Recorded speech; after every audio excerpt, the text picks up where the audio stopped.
Ethan Rise had been out of work for months when he finally landed a job.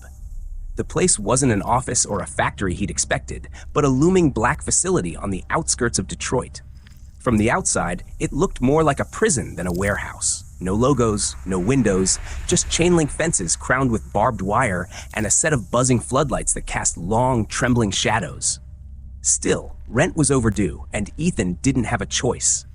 Inside, he met the supervisor, a tall woman with sharp features and a voice that carried no warmth. She introduced herself as Director Monroe and wasted no time handing him a slim folder. "These are your rules," she said. Ethan assumed it was the usual safety talk until he opened the pages. 1.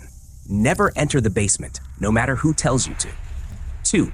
If alarms sound before 10:40 a.m. or 3:20 p.m., drop everything and run. 3. If you hear children laughing, cover your ears and stand still until it stops. 4. Stay away from mirrors in the West Wing. Do not look at your reflection there. 5. If you see the man with the burned face, do not speak to him. Leave immediately. Ethan chuckled nervously, waiting for a smirk, but Monroe's stare was ice cold. "These rules are not suggestions," she warned. "They are the reason anyone here is still alive." The tour of the facility only deepened Ethan's unease. The halls were too wide, the lighting too dim, and the silence between forklifts felt unnatural, as if the building itself was holding its breath. Workers avoided certain corridors like they were poisonous. At exactly 10:40, without a word, everyone abandoned their tasks and marched into the break room. No laughter, no chatter, just a heavy silence. During that break, Ethan sat beside a pale young man named Caleb. "First day?" Caleb asked quietly, eyes fixed on his tray. Ethan nodded. "Yeah, what's with all these rules?"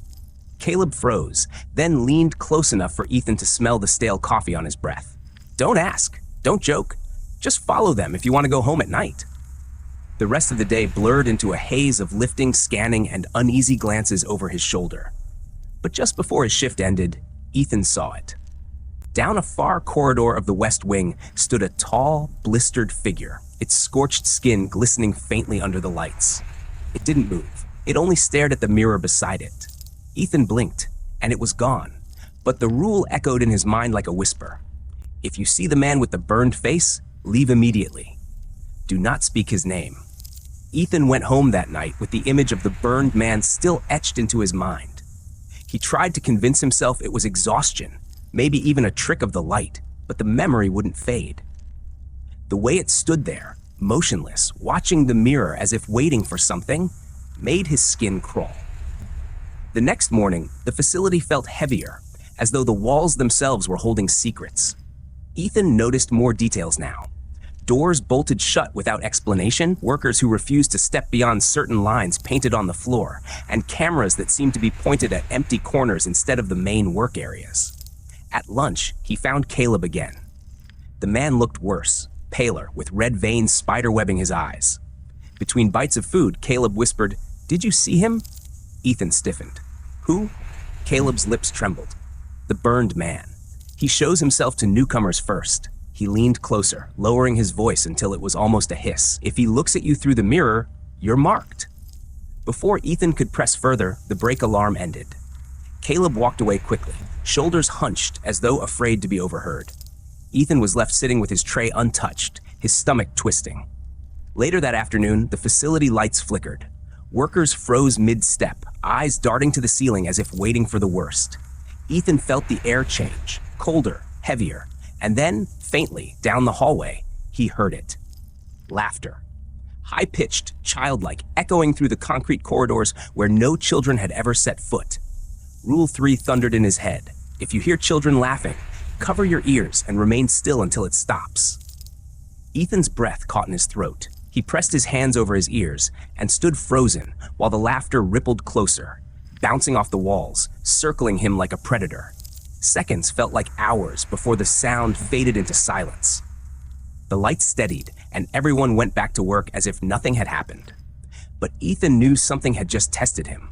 Something inside Hollow Point facility was real, and it was watching. That night, Ethan couldn't shake the feeling that Hollow Point wasn't just a workplace, it was a trap. Sleep came in fragments, broken by dreams of scorched faces staring through mirrors and children laughing in dark hallways. By morning, his curiosity burned hotter than his fear. He needed answers.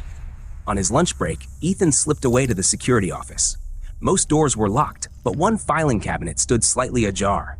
Inside were old property records. The paper smelled of mildew, edges yellowed with age. His hands trembled as he scanned the text. Hollow Point Facility, established 1981, built over the remains of Blackthorn Orphanage. Ethan's pulse hammered. He dug deeper. Newspaper clippings were stuffed between folders. One headline read, "Inferno claims 42 lives at Blackthorn Orphanage."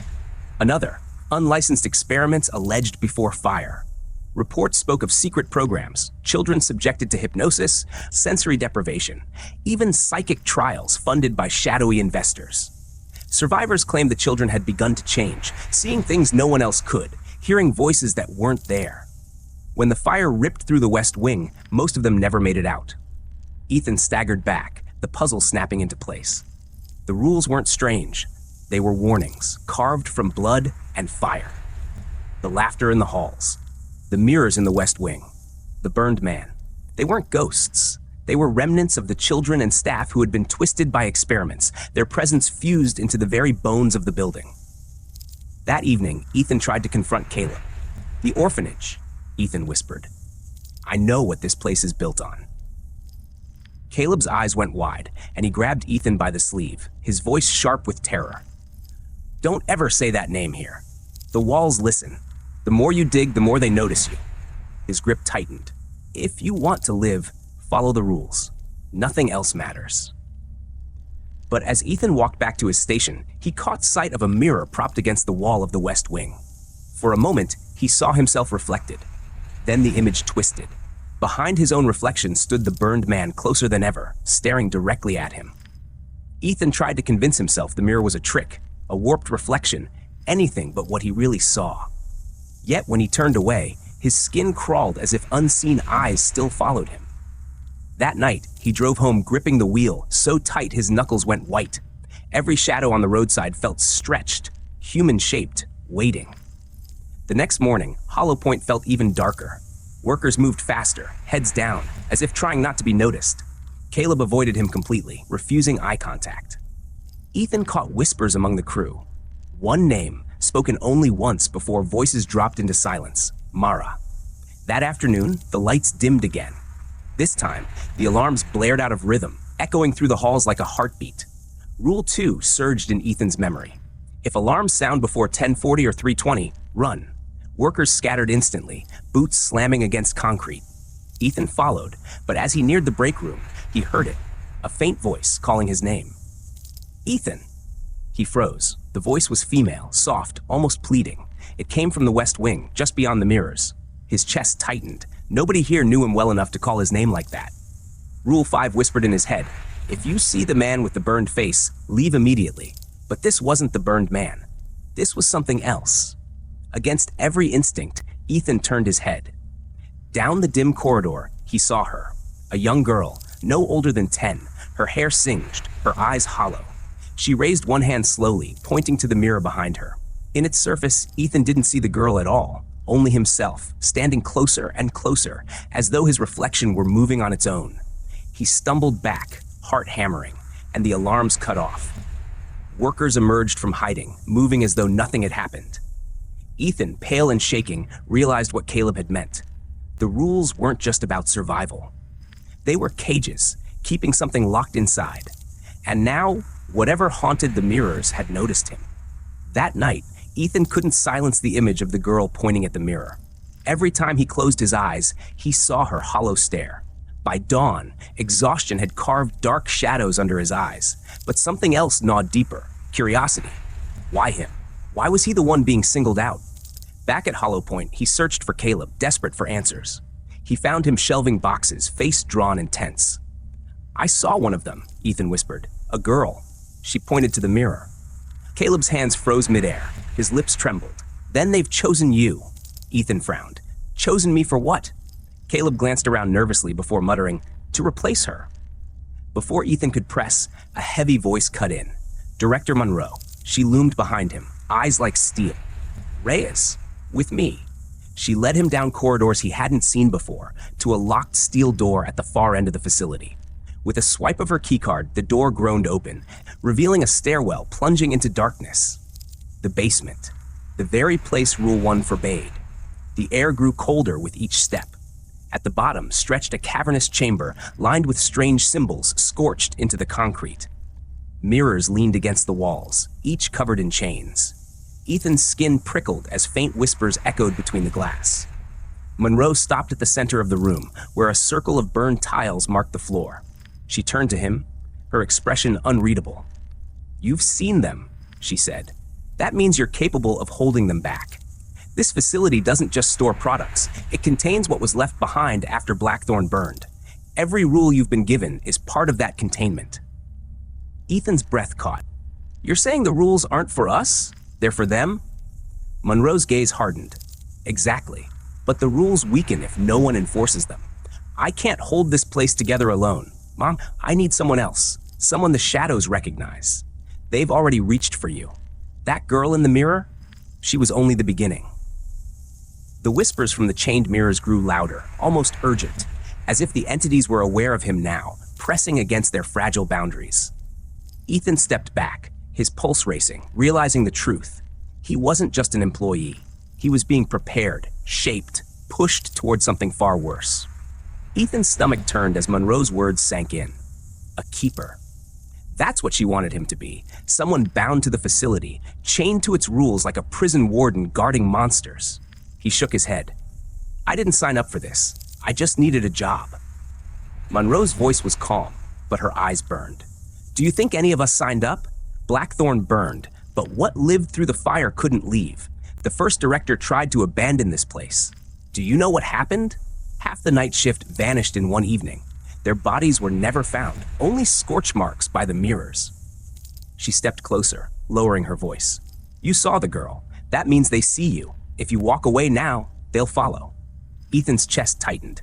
He thought of the laughter echoing in the halls, the burned man in the mirror, the way shadows bent toward him. Maybe she was right. Maybe he was already marked. That evening, he found Caleb again. The man looked worse than ever, sweat soaking through his shirt. "She told you, didn't she?" Caleb whispered.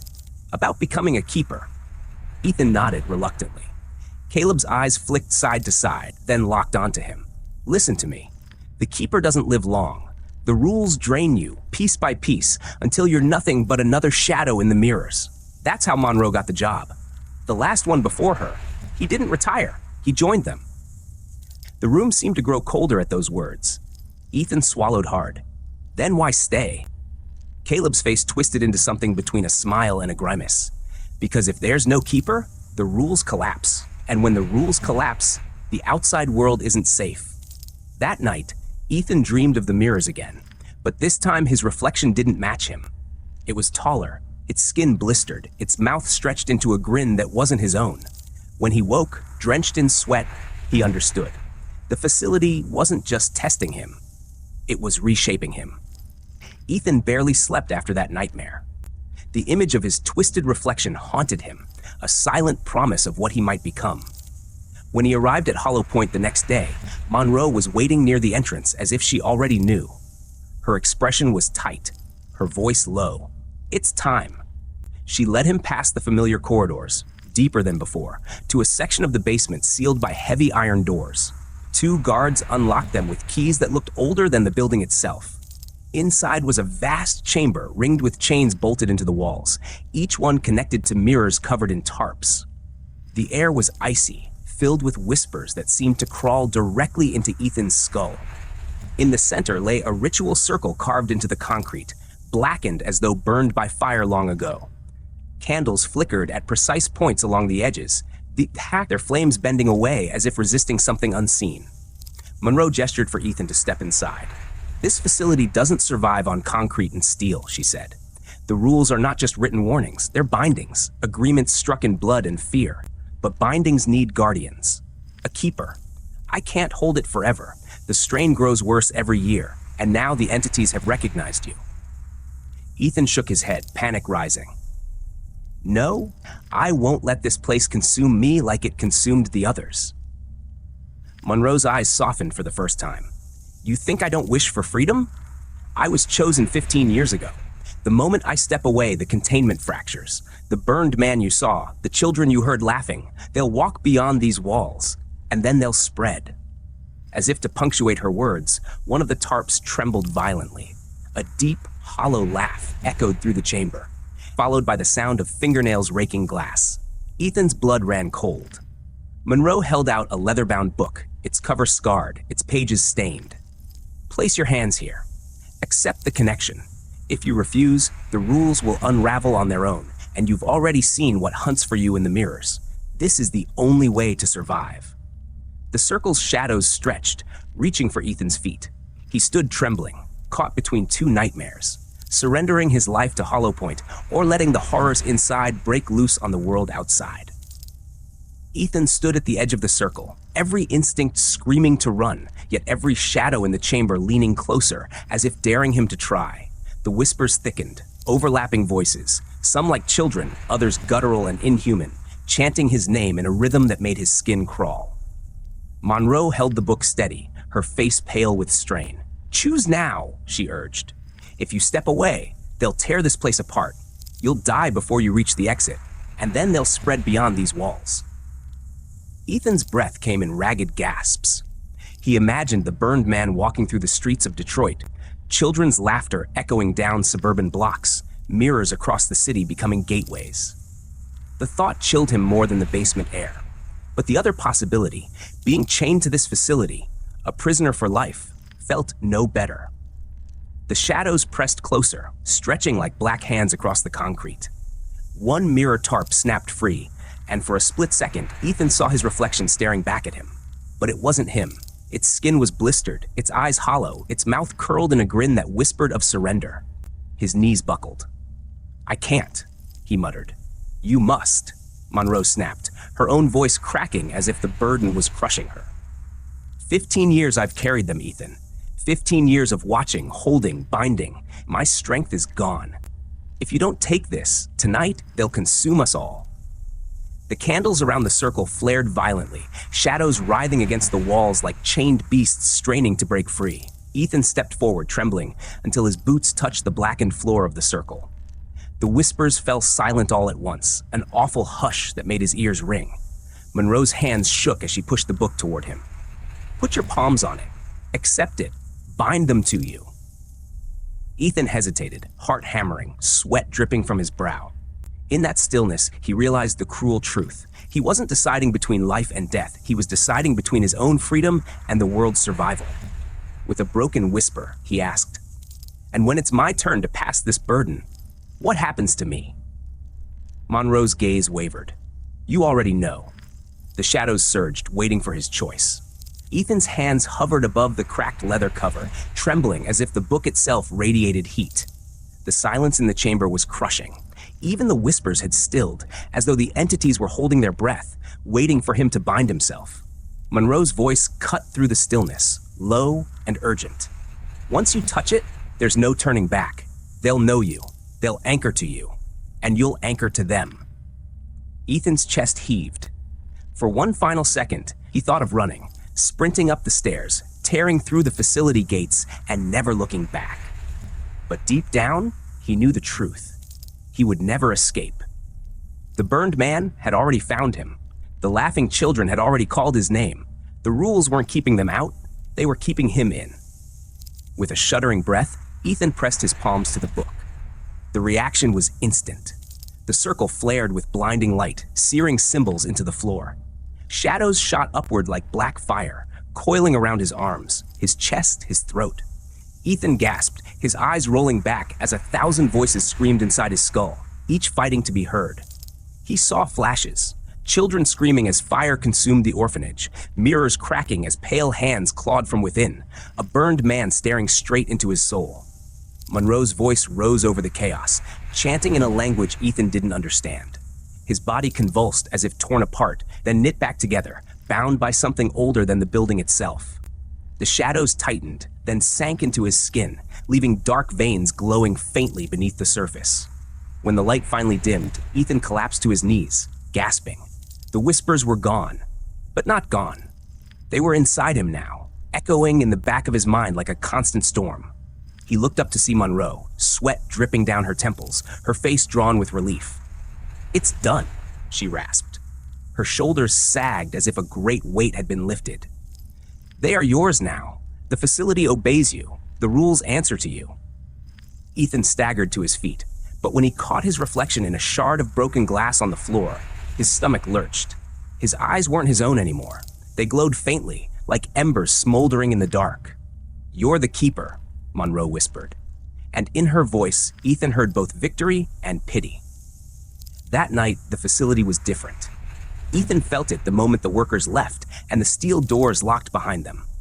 Hollow Point wasn't just a warehouse anymore. It was alive, humming in his veins like a second heartbeat. Every flicker of light, every creak of steel shelving, every shift in the shadows throbbed through his mind as if the building itself were breathing with him. He walked the empty aisles, and the air followed his steps. Whispers slid along the walls, no longer distant but threaded into his thoughts. He didn't hear them with his ears. He felt them inside his skull. "Keeper, keeper, ours now." At 10:40, the alarm rang on its own. Ethan hadn't touched anything, yet he knew why it sounded. Something was moving near the west wing. His pulse quickened, and without thinking, he raised his hand. The alarm cut off instantly. Silence dropped heavy as stone, and then he saw it. The burned man emerged from the shadows between the mirrors, skin glistening with charred cracks, eyes glowing like coal. Workers had always fled from him. Ethan should have too, but now the entity stopped, head tilting, studying him as if recognizing something new. A moment stretched between them.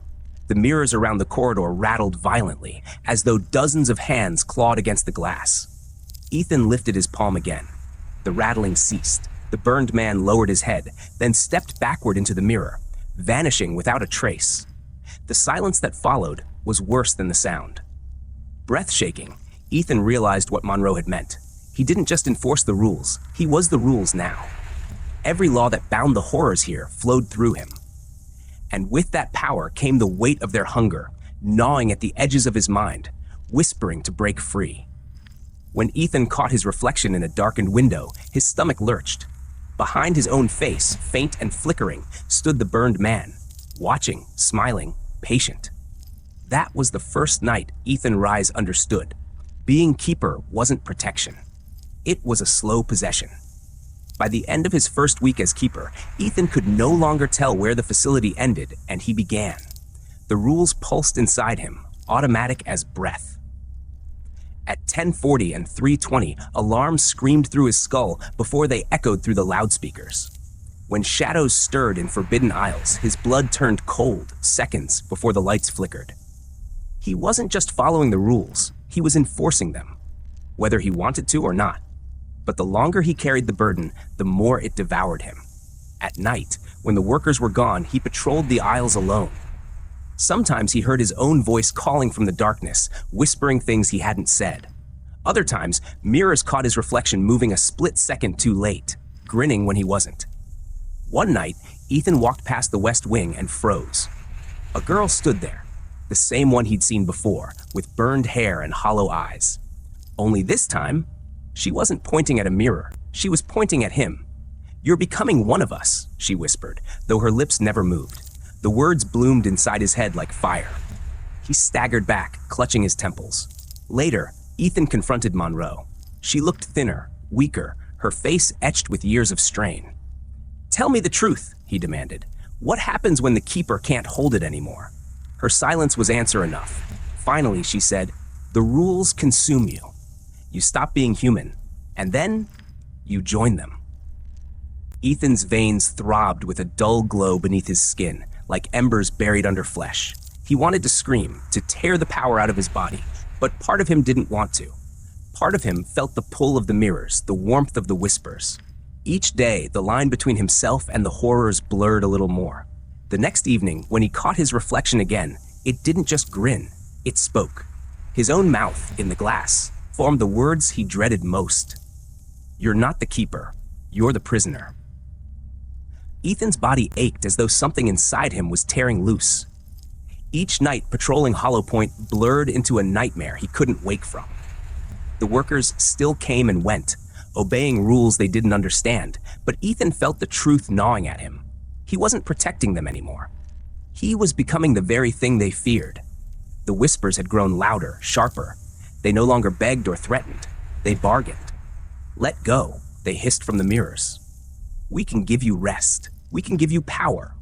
His reflection had stopped imitating him completely. It moved on its own, pressing its blistered palms to the glass, daring him to do the same. Monroe noticed. Her eyes followed him with a mix of pity and dread. It's happening faster than I expected, she admitted one night.